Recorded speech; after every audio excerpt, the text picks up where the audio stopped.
Kumusta kayo mga idol? Ayun, dito tayo ngayon sa ating trabaho mga lods. Ayan o. Tingnan nyo yung mga container mga idol. Ang lalaki niyan. Ayan o.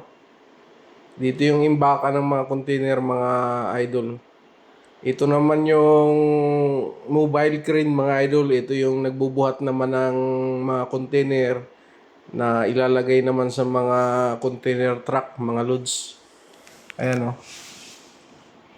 Kung mapapansin niyo yung mga idol, yung binubuhat na container na yan, yan yung ilalagay naman sa container truck mga idol para biyahe na yan pagkatapos for shipment mga idol.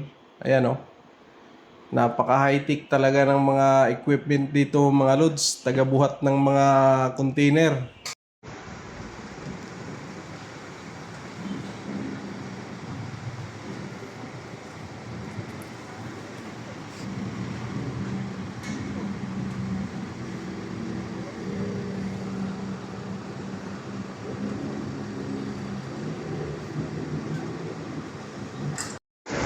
Kaya nakatulog ako. Ha? Nakatulog. Ano ka? Natulog ka?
What's up mga idol? Andito na naman tayo sa ating trabaho mga idol oh. Dito tayo ngayon sa mga container, mga loads.